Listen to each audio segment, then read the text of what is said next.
Men are the Prize podcast. Your host, it's me, it's Harvey. How are you? Hope you're having a good day. Hope good week. Everything is working out the way you want.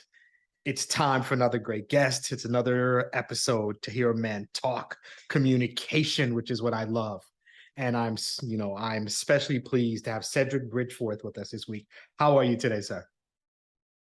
I'm doing extremely well, Harvey. Thanks for having me on. Looking forward to the conversation. Excellent. Thank you for coming. So you guys know, you've listened enough. You know, there's very few things I love more than a good bio. So let's just get up in this bio. Cedrick Bridgeforth is an ordained elder, author, educator, coach, consultant, and the founder of the 2020 Leadership Lessons. A native of Decatur, Alabama, Cedrick is a U.S. Air Force veteran and holds a BA in religion from Samford University, an MD from the Claremont School of Theology, and a doctorate degree in organizational leadership from Pepperdine University. He has pastored churches in Los Angeles and Orange counties, served as director of academic programs at the Ecumenical Center for Black Church Studies at the University of La Verne. He is author of Alabama Grandson, a Black gay minister's passage out of hiding. 2020 Leadership Lessons, Seeing Visions and Focusing on Reality. And Thoughts and Prayers 2012. That is the bio for the guest. And this is quite a bio, Mr. Bridgeforth. You've done quite a bit. I've tried to stay busy. Yeah, see, you've done so. You've done a good job. All right. The reason that I'm so happy to talk to you about this, a few things. One, I don't get as many Black men to do this podcast as I would like.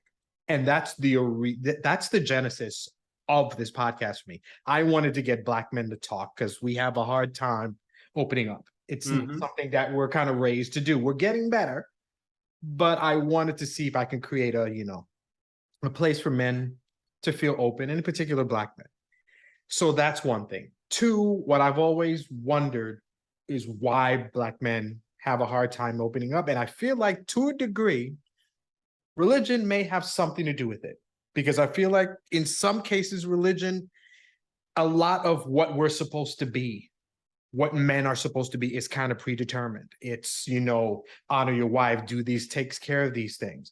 We have problems, we're supposed to be the strong one, take care of things. I'm not a religious person, so I've always kind of had an issue with that. And then third, masculinity in general, and especially in our community, homosexuality is a thing we are not really comfortable with. So I felt like you being a Black man, homosexual, and a religious one, I feel like we can just talk about things. And if that's okay with you, I'd like to be able to cover all three of these and just have a good conversation. And that sound okay to you? That sounds great. I mean, I brought the trifecta, so let's get to it. All right. So what I tell everybody, whether you're a guest or your listener, I am, if nothing else, a man who likes to hear other men speak. I'm not trained. I can't diagnose. I'm not a therapist or anything. I'm just a guy who's lived life enough to know that sometimes a lot of the issues that we men have, we can resolve them by talking about them. And that's what this is. Yeah. So I hope this podcast allows you to feel comfortable enough to talk to somebody about anything. When we don't speak, when we hold all that negativity, all the pain, all the struggle, all the trauma in, and then we release it when we're not ready to, that's when we become that toxic. And I hate that word. And we're not toxic here. So we're here to not be toxic, but to be open. So that's what this is. And I hope you get in. I hope you get that out of this. If you haven't listened, thanks for listening. If you have, you know where I'm going. This podcast is called Men Are the Prize. Prize is my favorite word. I take 4 of the letters from that word. And from that, we use those words as characteristics that I think represent what a good man can be. So we're going to start there. The first letter in the word prize is purpose. Purpose is defined as reason for which something is done or created, or for which something exists. So, sir, what is your purpose? Yeah, I define my purpose as, it's around helping people do what they do better and help people discover what they're here to do. I mean, that's what I feel like I was set on this earth to do, is to help people discover what they're here to do. and to help them do that better and better. And that's working with individuals, also working with organizations, and also with families. And I have found many avenues available to me to be able to live that out. Okay. All right. How long have you known this was your purpose? I think this started to come to me when I was about 20 years old. I was still serving in the Air Force at the time and was really trying to figure out my own life. And was in the military, and so there were a lot of us about in the same age group. Desert Storm was happening, so we never thought we'd ever serve during wartime, and suddenly there we were serving during wartime, and there's nothing like the possibility of you being deployed for you to start really thinking about the sum total of your life, like what it has been and also what you want it to be. And so I started really exploring, like, what do I really want my life to be about? And within about a year and a half, it was time for me to be discharged from the Air Force, and I had to start figuring out life. And so I would say the genesis was there. War helped me figure it out. Although I was never deployed, there was, could have been this outside possibility that I would have been. So that helped me with that. I've always been a rather religious person, a church boy through and through from, day one and on. And so there's, always been this thing that was taught, that God gave all of us gifts and talents, and it's our lot in life to figure out what those gifts and talents are and to use them, as the church would say, to the glory of God. What I would say is to uplift all of humanity, and and live that out. So the convergence of just where I was in life at the time and my upbringing all just collided together, and it's like I need to figure this out. And so that's how it started for me. Okay. Okay. So obviously, the reason that we would speak, obviously, you have a lot going on, but I guess maybe the thing that most people would know about you is that you were a minister and then you came out. So would you mind kind of giving us an idea, telling us that story, and then we can kind of break off of that if you wouldn't mind? Yeah. They're actually it's I don't know that they're two stories, but because I count my official sort of coming out as the day, that I sat down and wrote this 4-page letter to my mom and sealed it and dropped it in a mailbox and figured out that there is no way humanly possible for an arm to go inside that blue mailbox and get anything back out of there. So that was, to me, my coming out, and that preceded any real pursuit that I had to commit myself to a life and a vocation of ministry. And so that came a little later as I started to pursue that. And so I've moved into and through my vocation as a licensed and then as an ordained minister with the reality, of my sexual orientation and understanding of who I am, and have not gone to any great lengths to hide that. But also have never really been a person who just put my life on like Front Street either. Of course, that's questionable now that I've written a memoir and, it's kind of all out there and all that Yeah. stuff. But, short of that, I've always been a rather discreet person. And I think that's just how I was raised as part of my Southern upbringing. Of course, we grew up with the house rule of nothing that goes on in this house, gets spoken of outside this house, and that sort of thing. So all of that together, and just trying to be a decent human being in the world, broadcasting, all of my pursuits to the world was just never the thing to do. But if you ever asked me the question, I answered it, and never really made a lot of bones about that. And so I've been able to exist in a space, within the church where I've had great opportunities to grow, to be in a variety of leadership positions, both in the church and academia and in my community as well. And I think some of that has just been because I've shown up, it's like I was willing to show up, and whatever the heat was, I've just dealt with the heat, right? But I'm still going to keep showing up because this is how I make the best of who I am and the gifts that I have. And that may make you uncomfortable, but that's okay. It makes me who I am. What was more difficult? It hit me when you said it. Was it more difficult to drop that letter in the mailbox knowing mama was going to see it, or her reaction? Because it's bad, right? I mean, not bad. It's profound, writing something and kind of knowing what the response is going to be versus getting it.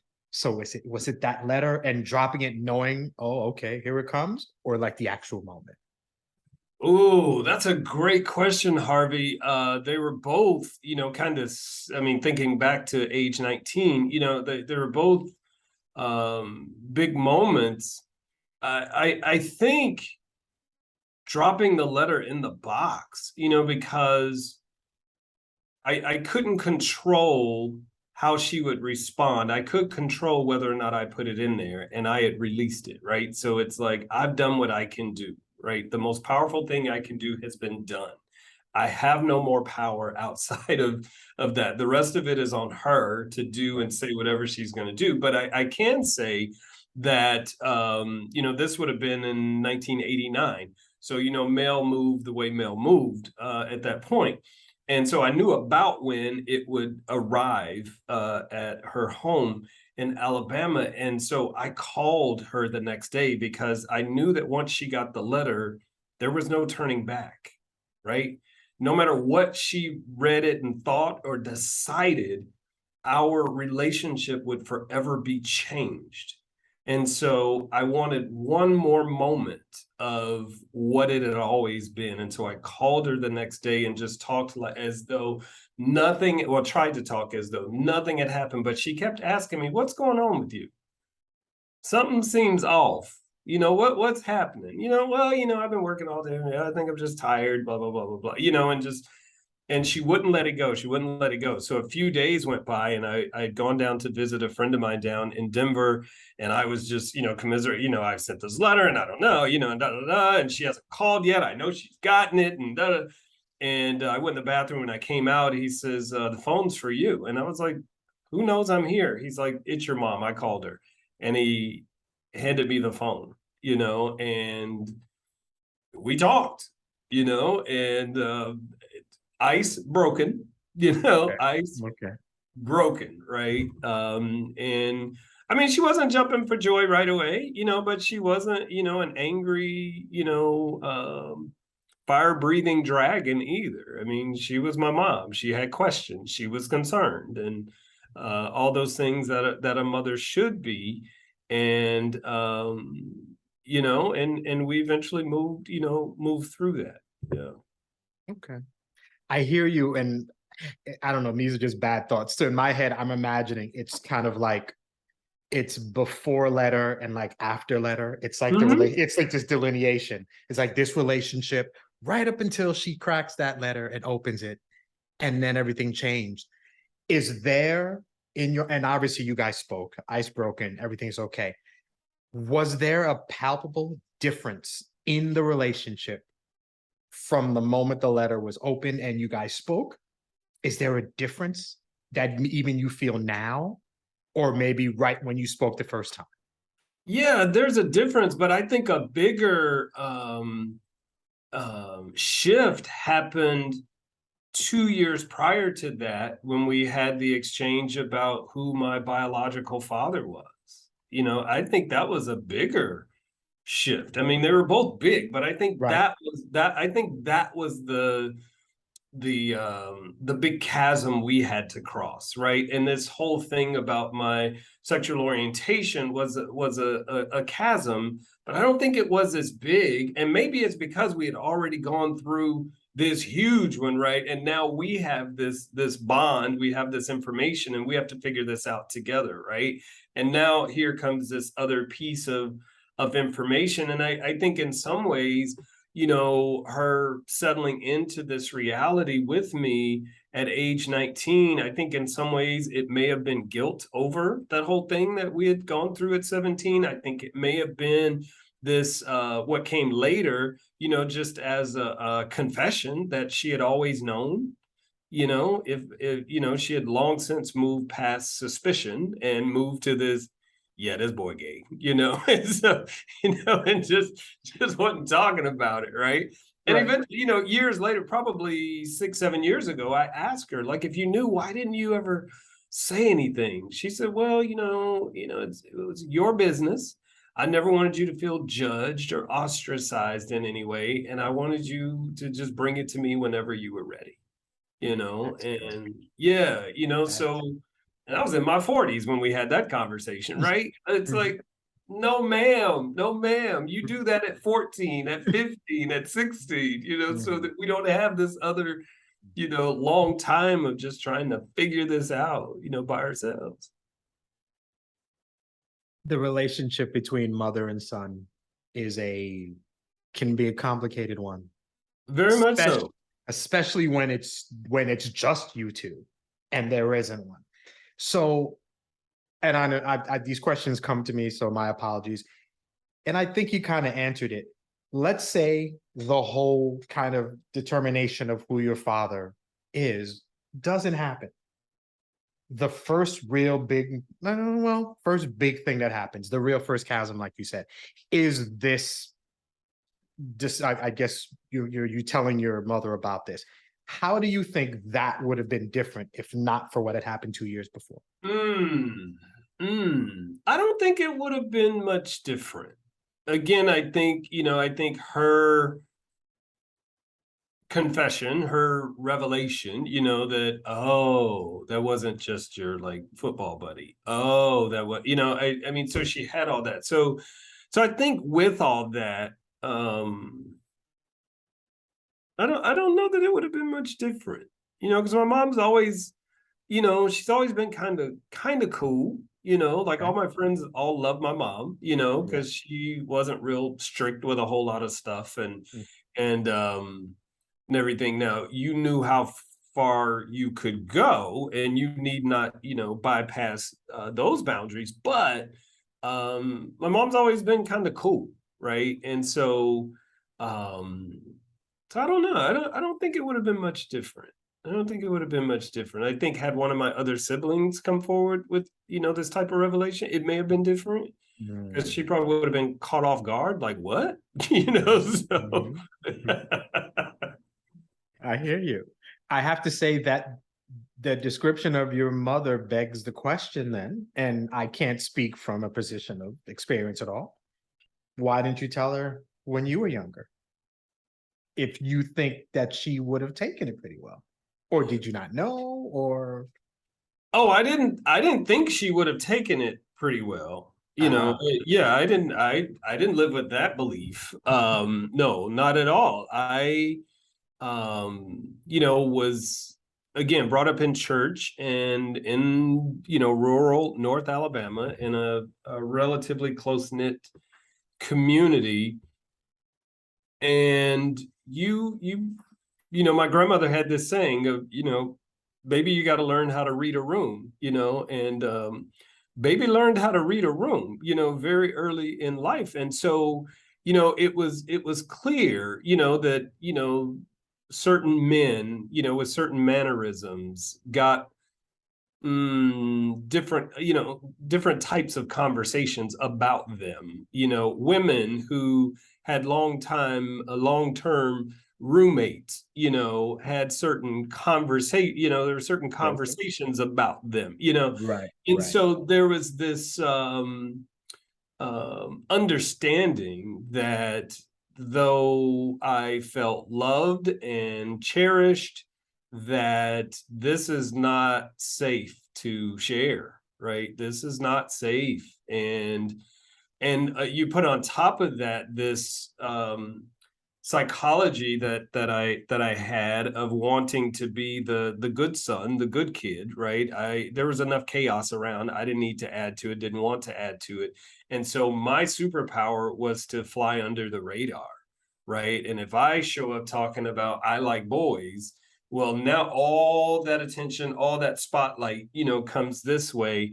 And I didn't like what the spotlight did for people, right? It didn't fare well for people, so I never wanted that. So I had a sense that it wasn't safe and it wasn't best for me to just put that out there. Understood. As many men as I've spoken to and, kind of coached and kind of given advice and stuff, I've discovered feels like the wrong word. I've kind of realized that the word safe has two definitions. One when it deals with women and one when it comes to men. And I might be wrong with this, but I've always gotten the feeling that with women, safe literally means in the physical sense. I want to feel safe. Maybe my man take care of me. Something goes down, my man's gonna handle business, right hook, whatever, and we make it and we go. But for men, safety is a place that I can be. And whether it's in my mind, in my heart, or who I'm around, where I feel safe enough to talk about my stuff, my issues, my sexuality, my religious beliefs, this job, whatever I'm going through. Safety for us is who we're around and who I can talk to. Oh yeah, it's the barbershop, right? Yes. It's the barbershop vibe. And so I think it's this quest. I think it's a Black man's life quest to transport the barbershop everywhere we go, right? And it's the place where you can say what you need to say, you can be heard, right? And you can get up looking good, feel good about who you are, literally get up, look good, feel good about who you are, be affirmed for who you are, and then go out and face whatever the world has to bring your way. Simplistic, but really, really profound and it just fits us. It really does fit us. It's just, I'm gonna go to the barbershop, I'm gonna say whatever. It may sound stupid to a degree. I might say something, a woman might have been like, why were you saying that? You real disrespect, whatever. I'm just saying it. And when I'm done, I'm done. No judgment. And yes, that's kind of how we live life. I want to be able to talk and not get some ish for it, for saying whatever I wanted to say. And it's true. It's so true. I like that. Yeah, because we don't find many places in society that are designed for us to be us. Because most of them are not designed by us. There you go. That's it. That's the line. We don't create our own spaces. We go to spaces that other people have created, whether it's white men or Black women or whatever. We have to go somewhere and hope to be comfortable as opposed to creating our own comfort. Yeah. And that's interesting. The next letter in the word prizes are, the word is resilience, the capacity to recover quickly from difficulties and toughness. I feel like you've got a few, but give me one. Give me one particular situation. Something that happened in life where you discovered you had a resilience you didn't know you had. Yeah, there are a few of those. One big one, and I actually been kind of on the circuit talking about this a lot lately, so I'll just pull it out.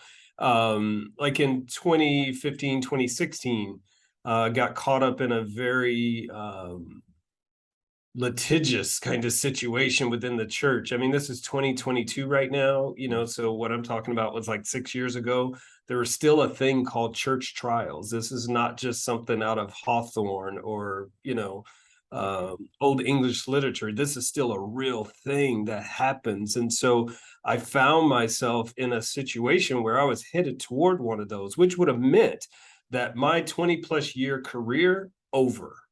All the benefits I had stacked up over, any social collateral that I thought I had over, right? And in the midst of that, I decided, I just hit this point where I just said, you know what? I don't need to go through this. I'm better than this. I'm bigger than this. And if God is who I believe God is to me, there's something else for me. And whatever that is better than what I'm about to walk away from. And so that's what I did. I walked away. I didn't let anybody take anything from me. I walked away. And in the midst of that, so here I am with my 3 degrees and all my accolades that I've built over 2 decades and whatnot. And I'm online trying to figure out, how do I become a Lyft driver? I'm online trying to figure out, can I get an emergency credential and become a substitute teacher? Like I need to get some income coming in. I'm willing to do whatever I need to do right here, right now, to make that happen, right? And just woke up every day and figured it out and just kept moving forward, right? And I think that was because of my faith in myself. I think it's because I had packed my toolbox full of all kind of tools that I could use. I think it's because of my faith in God, and and just a reliance on everything I'd ever been taught, told, and understood to be true about a life of faith. And I finally had to live that for myself, right? And moved through it, moved on through it, kept my apartment in one of the nicest areas of Orange County throughout that whole thing, kept my car through, actually bought a new car Okay. in the midst of all that. In the bio, you read that I started 2020 leadership lessons. That's when that really took its official launch, and started a whole consulting piece around that, published a couple books, and moved on with my life. And it was the church that came calling for me to come back. And so and I don't like sharing that in that way, because in some ways it sounds like bragging or boasting, and it's not that at all. For me, it's just a testimony about what it took to keep moving, right? To just keep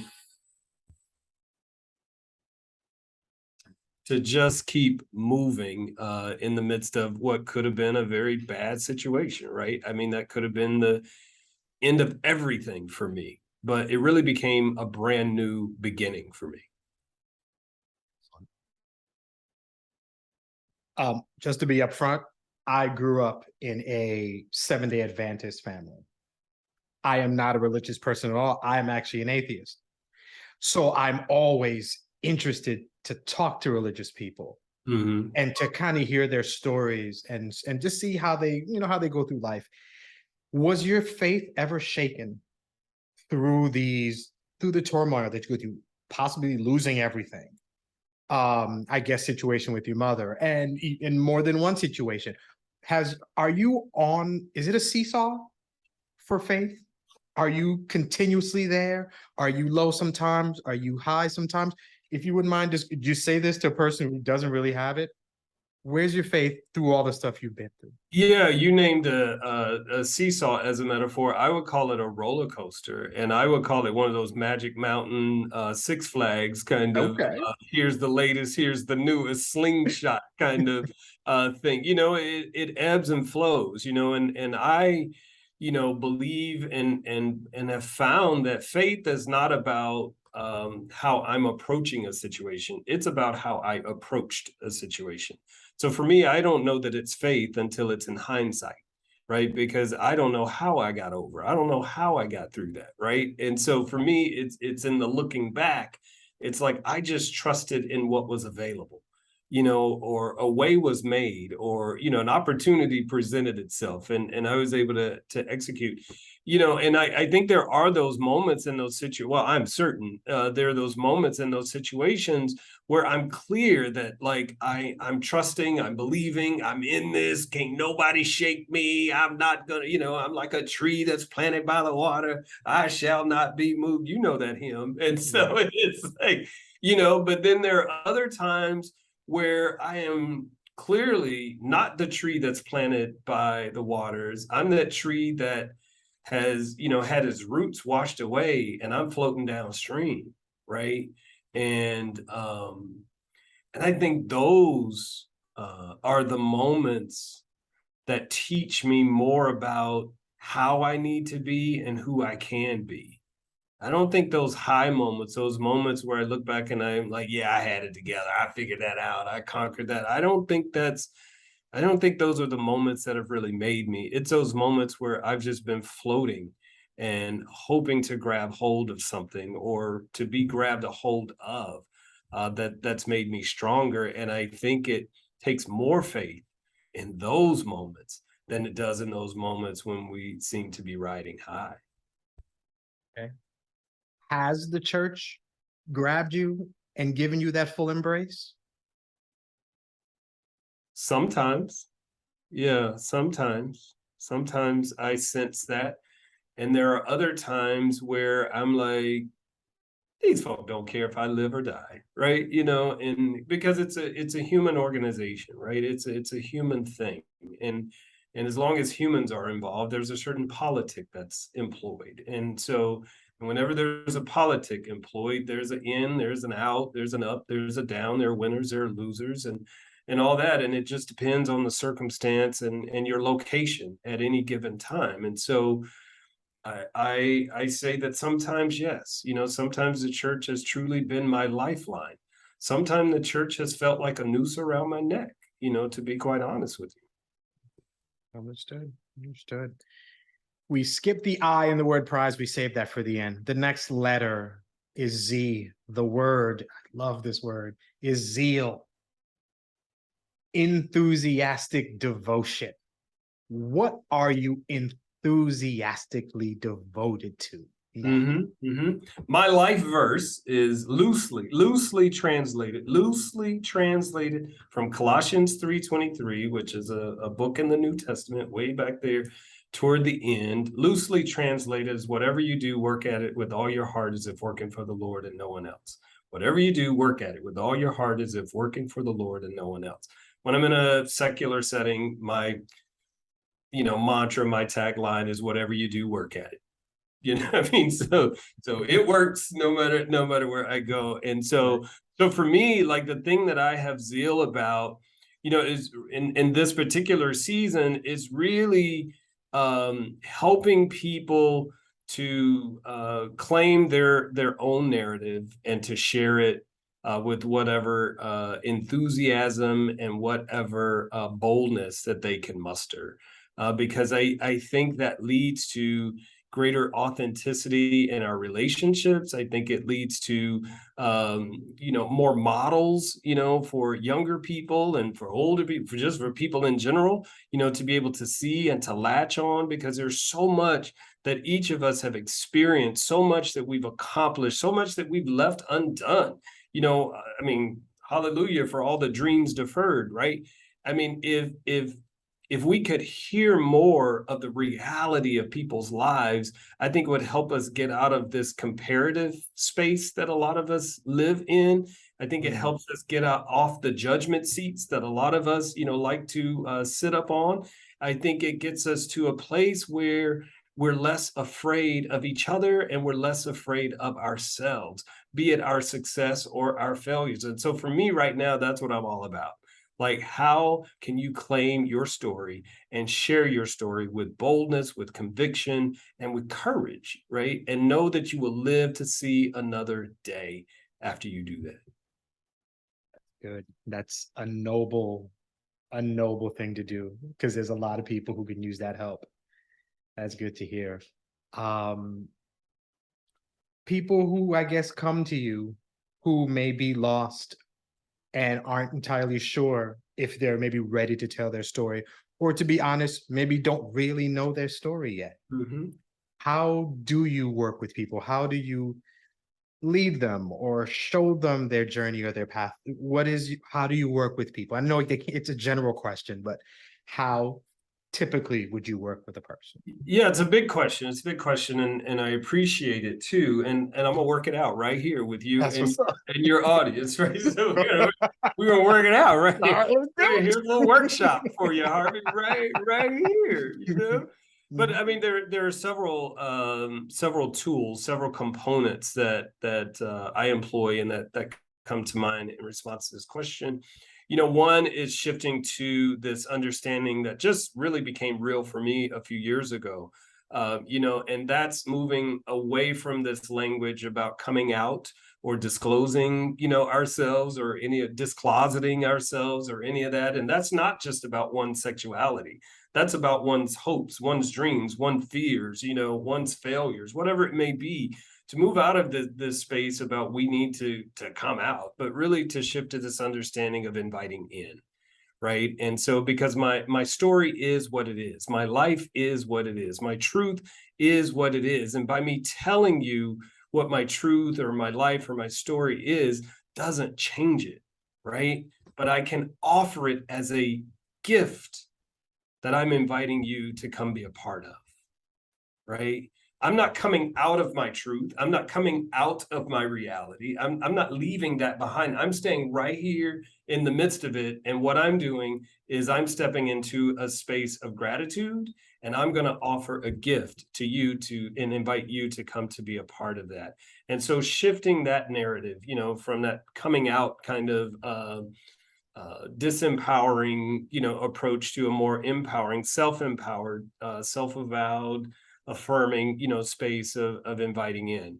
That's a component. Another component is moving past this space of believing that I will only be okay when everyone accepts me.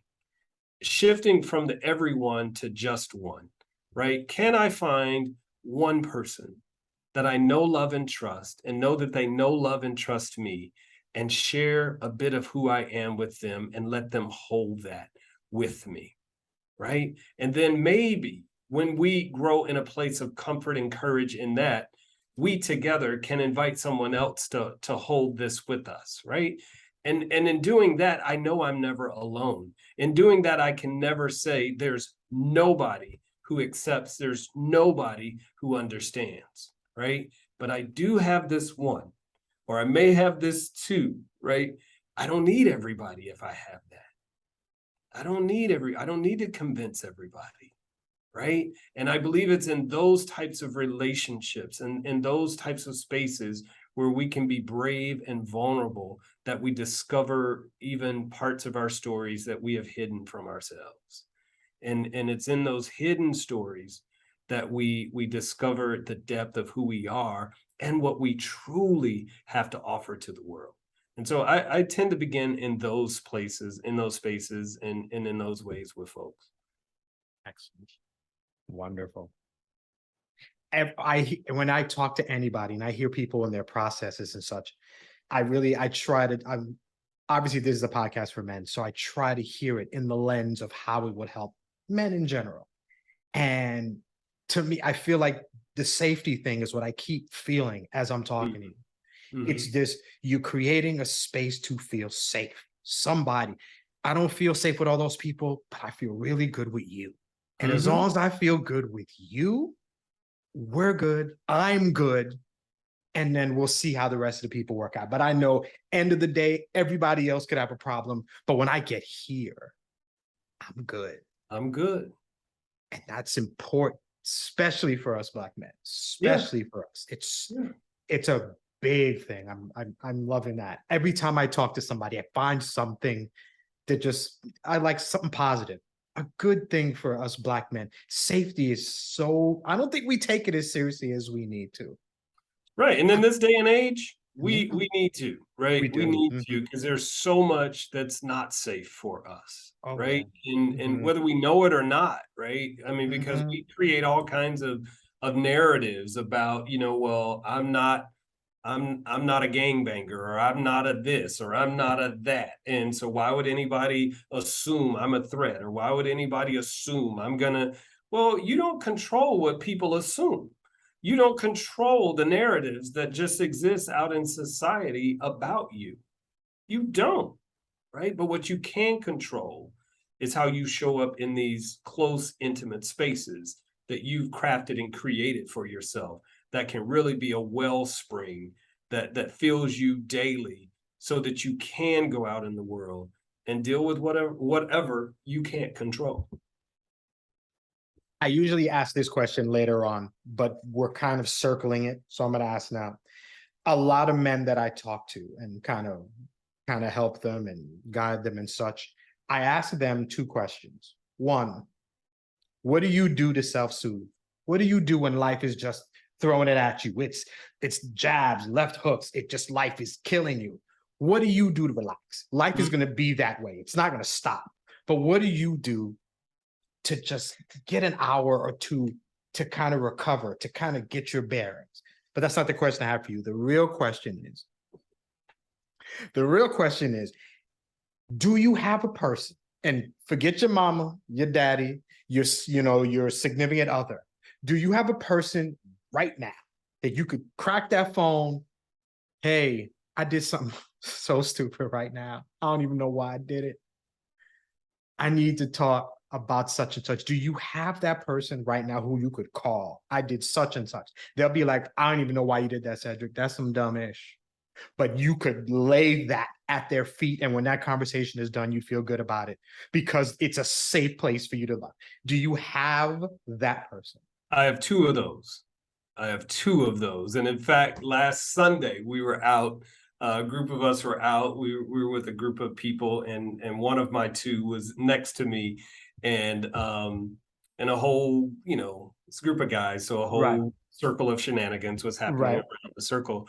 And I just, kind of leaned over and I said, I have a confession.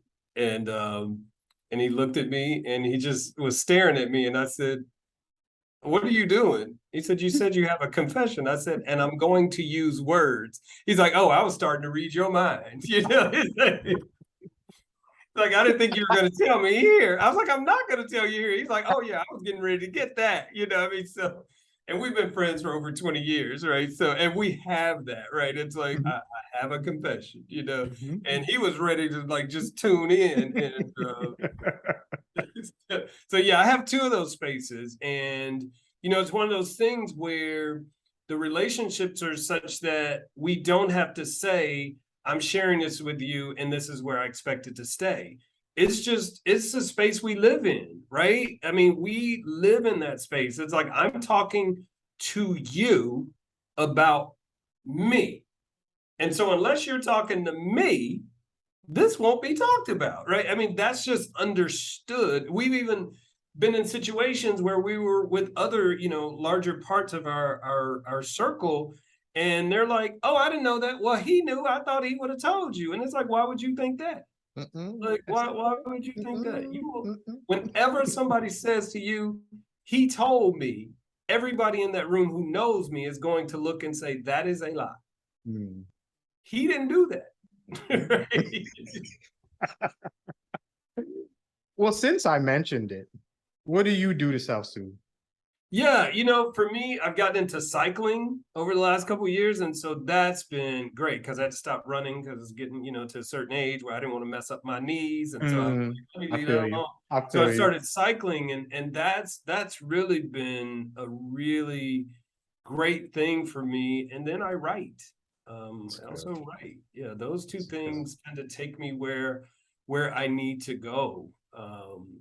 Of course I pray, I do my daily devotionals and all that, but when I really need to get it out, praying and devotional and all that, that's really about taking in. But when I need to get it out, it's on those long rides on my bike. It's taken, 2-3 days to do a writing retreat. Like that's where it is for me. That's where I'm able to empty out so that I can really, take in some more. That's good. That's good. As many men as I talk to, a lot of them don't even recognize the value in taking care of yourself. It's a foreign idea to a lot of men. The whole masculinity is very much in how we serve others, how I take care of people. But there's a person who gets ignored, and it's me. Yeah. It's like when you do for yourself, you're either being selfish or you're being lazy or idle, right? And those are bad things in most of our communities and our households, which then becomes a part of our psyche. And it's sad because we can do better if we're better. I'm like, I can help people on this plane if I put the mask on myself first, and then I can help the rest of them. It's just some random, and a lot of people don't have an answer about what they do to self-soothe because that would require thinking about yourself. And a lot of us are so far from that I got to bring you back, bro. Life is hard. You didn't get the job that you wanted. Maybe you just broke up with that girl. What are you going to do for you? Go golf. I don't know. Do you like shooting? Do something. And and a lot that gets into, how much value do you have for yourself? Do you recognize that you're important? Do you understand that you have to take care of yourself? And when people finally just like, you know what? I am, I took care. I can be like, my wife's got the nice car. The kids have all the gaming systems. Everybody's happy, but I'm miserable. Mm-hmm. Why are you miserable, brother? Because you don't do anything for you. Mm-hmm. And when we bring you back, come back here, man, and take care of you. And you'll be even happier when you take care of yourself and you can appreciate how happy everybody else is. And it's very much a foreign concept to a lot of men that I talk to. And it's sad.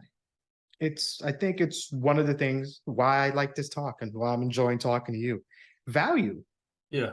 We are important. We are valuable, and we have to recognize it no matter what we are. Mm-hmm. Or what we And be do. able to see how that investment in ourselves is also an investment in the job that we have. It's an investment in the family we're trying to build. It's an investment, in all of those other things that we're doing, and I didn't learn that from anyone who looked like me.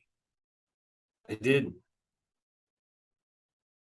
but I cherish, to quote Sade, I cherish the day. I love it. I love it. Was there anybody, I mean, if you think about it, you didn't learn this from anybody who looked like you. Was there anybody who looked at you around you who really had that mindset? No one who looked like me, no. And the ones who I think thought they were living that way really were leaning more into selfishness and in destructive ways, right? And so seeing it, in my friends and in their families, taking vacations and or really spending time around the house, just being around the house, on Saturday, not pulling the refrigerator out, making sure we sweep behind it and, dusting under all these beds and, doing all that, those things that need to be done, but really just really observing Sabbath, with one another, or even having it be okay that you go in a room and close a door and just be, right? In our house, you couldn't close it. If you didn't pay a bill, you couldn't close the door, and there's two things you couldn't do. If you didn't pay a bill, you couldn't close the door and you couldn't have an opinion, right? So I was 22 years old before I knew what an opinion was, right? So,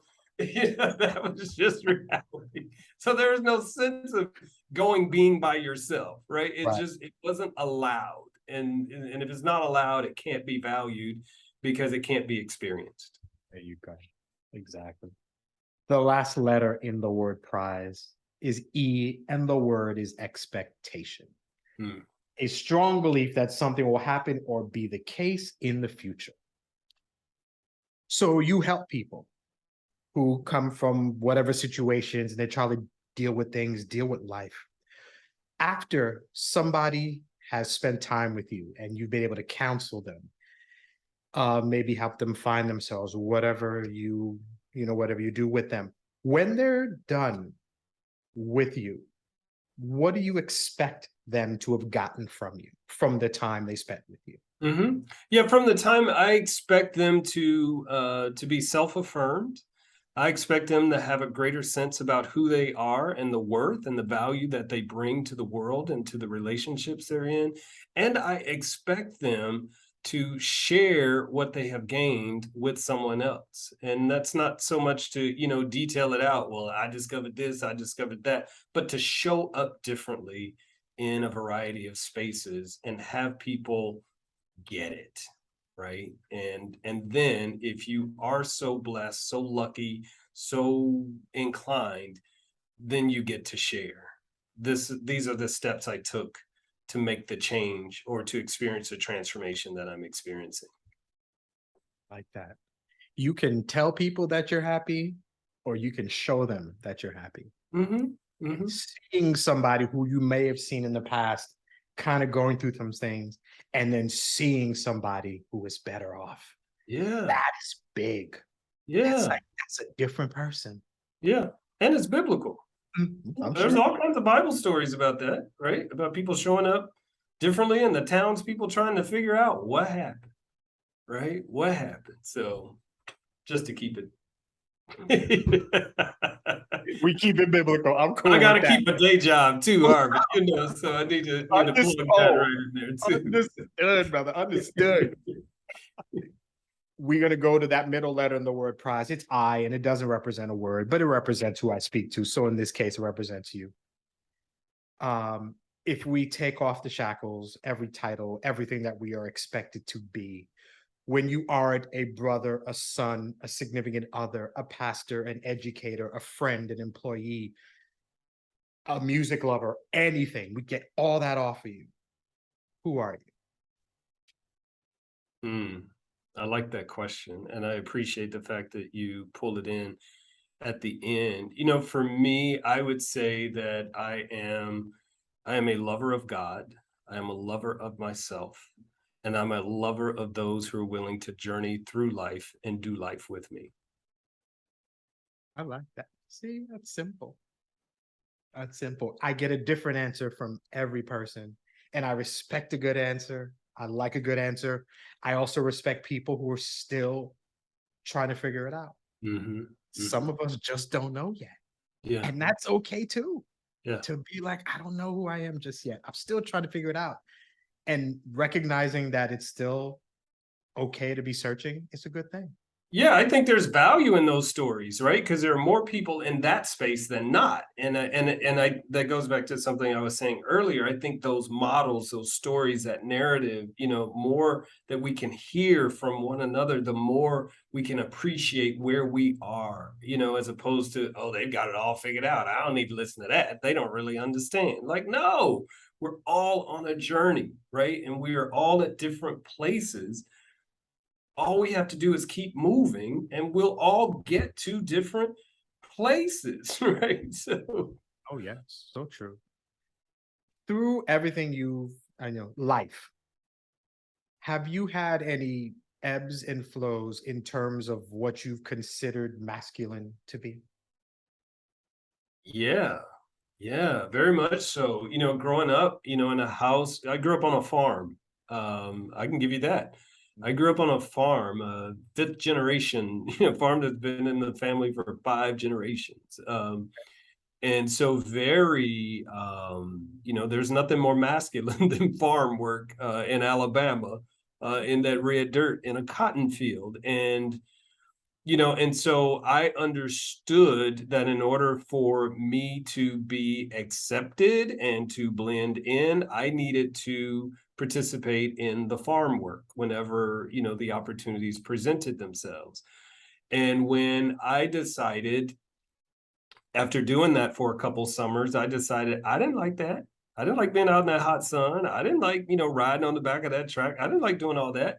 And I heard there was an opportunity for me to take piano lessons, and I jumped at the opportunity because that meant on Saturday mornings I had to be at E.E. Forbes, with Ramona Prater teaching me piano lessons. And the naming, so from one day I'm going to be working on the farm in the summer, next day I'm going to be taking piano lessons. Well, that's sissified. Is it? I mean, because the man who plays the piano at our church, nobody, I haven't heard anybody call him a sissy. And I happen to know, because I've heard y'all gossiping about it, that he got babies by 4 or 5 women. So is that what sissies do? Well, if he's a sissy, I don't want to be a sissy because I don't want to do that, right? That's a clear example, from early on, right? Right. So then you move forward to middle school. Right before high school, I was in band, and somebody made a comment, about, the faggots are in the band, and that day I quit band, I joined the football team, right? Like, well, let me go do that. So I did that, and then as I'm leaving high school, I enlist in the Air Force. So now everybody's confused. Like, wait a minute, he's going in the military. So what is this about? So it's always been present, right? It's always been present in a variety of ways, and I've had to wrestle with that. And I think that's what's really led to me being in this space that I'm in now, very comfortable in my own skin, because it doesn't matter what I choose, what I promote or what I espouse. People will have their opinions, but what matters is the stories I tell myself about myself, because those are the ones that I have to go to bed with at night and wake up with in the morning, and try to make them as authentic as I possibly can. Fantastic. Thank you for answering the questions in my prize mantra. I appreciate that. I have a few random ones to throw at you as we kind of wind down here. What's the best piece of advice somebody's ever given you? It was what I named earlier from my grandmother. You got to learn how to read a room. That one, when you're 8, it doesn't mean very much, but as you move through life, every room needs to be read, right? And you need to know, so that you know who's in that room, what you need to say, and what type of space you need to take up in that room. What's the best compliment you've ever gotten? The best compliment? I think the best compliment I've gotten, it's probably come lately, and it's been from people who have read my story, and they've said, that made me remember something that I tried to forget. I like that. I like that. What's the worst advice you've ever gotten? Oh, the worst advice? The worst advice I ever got actually came from someone who's a friend now. But back at the time, it was when I was looking at grad schools, and I came out to visit Claremont School of Theology here in Southern California. And I met this person who was a student there, and he said, "Don't come here. Go anywhere else but here." Well, I matriculated at that school, and I'm still in Southern California, and now we're friends. And so that was the worst advice I ever got, was don't come here. Okay, but you didn't listen, which is good. Sometimes we know it's bad when we hear it, so we just don't follow that. Exactly. That's good. Last question. What are you afraid of that you cannot control?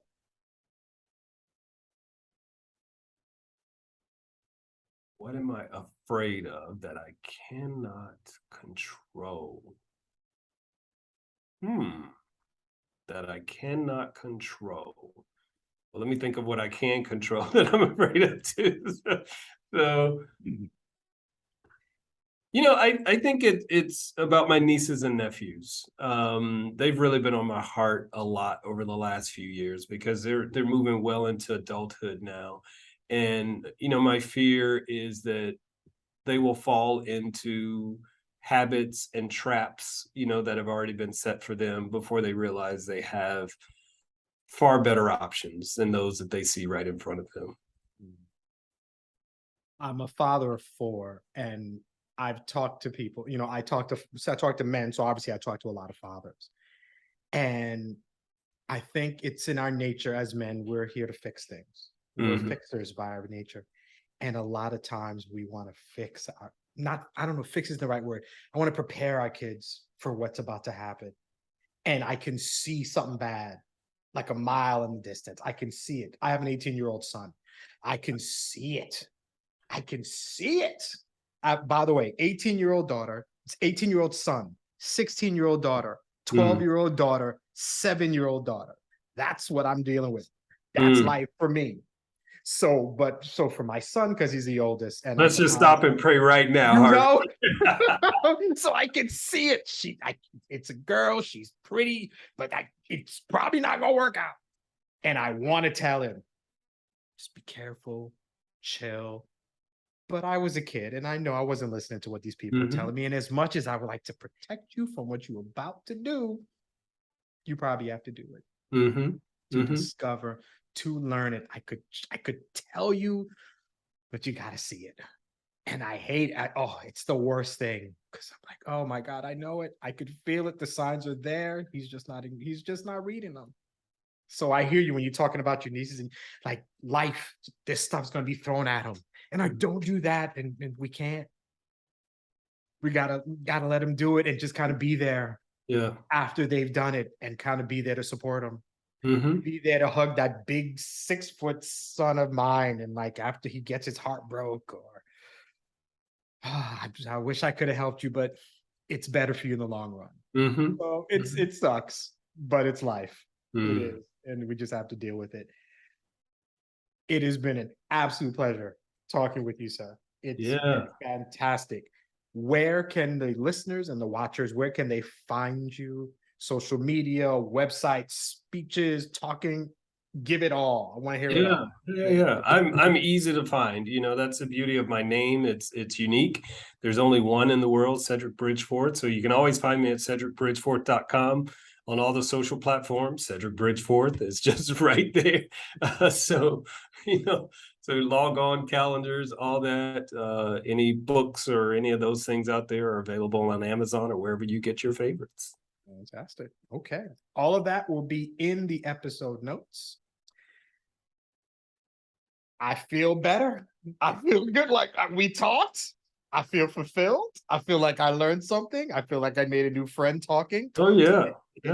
It's a pleasure speaking with you. Thank you very much for giving me your time. I really appreciate it. Yeah, thank you for the gift. Thank you Oh. for the gift, Harvey. Oh, no problem. It's my honor. Thank you. Thank you to everybody listening, watching. Thank you to Kristen McGriff, who does my intro and my outro. Smooth voice to bring you in, smooth voice to send you off. It's been a pleasure. Thank you to everyone for listening to Men Are the Prize, the podcast where your inner monologue is revealed. We'll talk next week. Have a good one.